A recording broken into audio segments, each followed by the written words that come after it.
Hello, I'm Steve Folland. Here's another Weird Week from Newslight TV. This week, making babies, making coffee, making a point.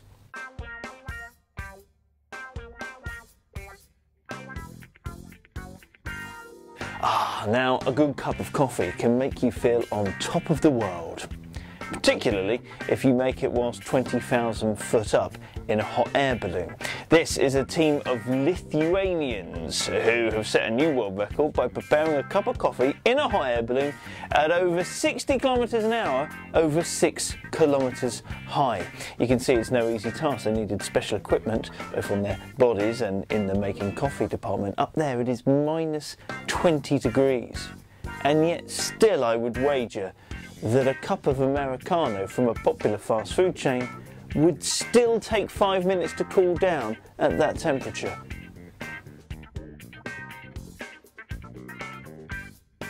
And we stick with Lithuanians for our next story. And the thing is, often in our daily lives, things annoy us. They bug us, and maybe it escalates.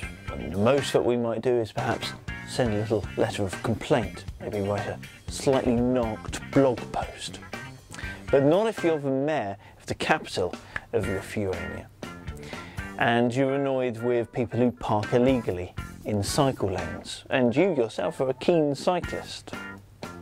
Because if that's the case, this is what happens.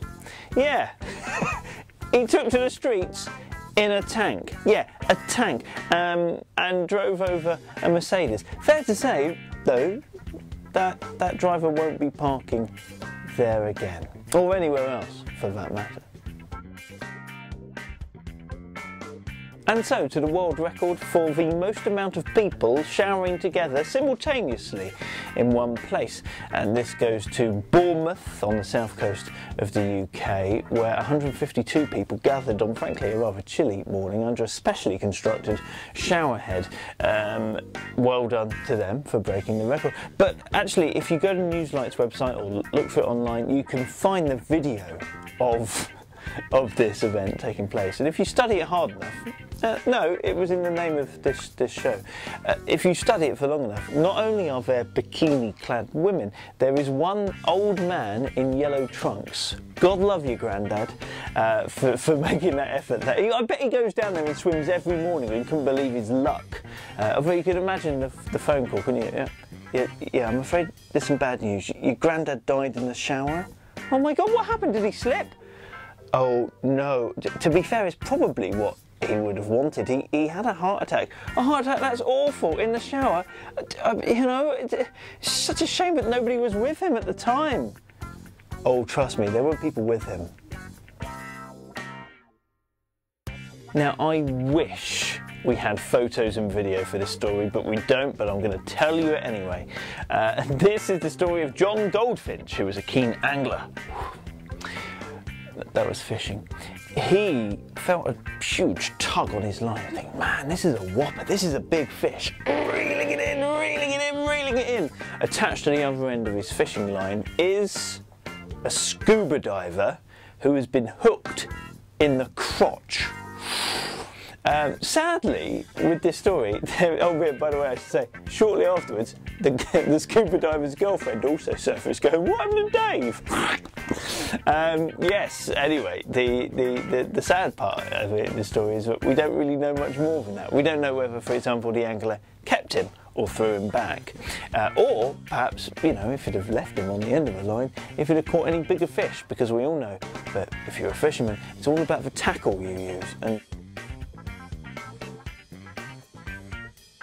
a rare miniature spider crab has been found in Cornish waters for the first time since 1912. People thought this thing had died out, but no, there it is. Not surprising nobody had spotted it. It's the size of a thumbnail and was seen only, 13 times, I think, during the Edwardian and Victorian times, and since then nobody's seen it. So, keep your eyes peeled. This is the Gibbs spider crab. It's got its name because actually, if you look very closely, has a beard, and if you find three of them together, they're harmless when singing in that very squeaky voice. A bank robber is being hunted by the FBI after carrying out 18 raids wearing a varied amount of wigs, and she has been dubbed the Bad Hair Bandit. Can't wait for the film.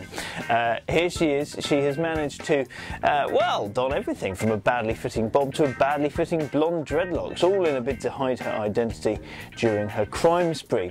Still, in fact, there is no idea of her real identity. Presumably, she's keeping it under her hat. That's it, we're out of time. No time for the baby wallaby who was abandoned by its mother, but it's okay. It was found by zookeepers who fashioned a maternal pouch out of a rucksack. Very, very cute. Everybody will want to take one of those to school now, which is fine so long as you haven't left your packed lunch in there. Also no time for the cow that got its head stuck in a ladder. Still no news on why it had a ladder. Maybe times are harsh on the dairy farm and it's taken up window cleaning. Or maybe it got bored of jumping over the moon and decided to take it easy one day. And let's just finish the podcast with a picture of some cute pigs. At this point you're probably thinking, wow, what did the cute pigs... There is no real... It is just a picture of a rare... To be fair, they are rare, which kind of makes it a weird story. Rare litter of completely black piglets. Apparently it's rare. It just happens to be cute, and I thought we'd finish on a high. That's it, we're out of time. Get more Weird Week news across the week at newslight.tv. I've been Steve Folland. That was your Weird Week.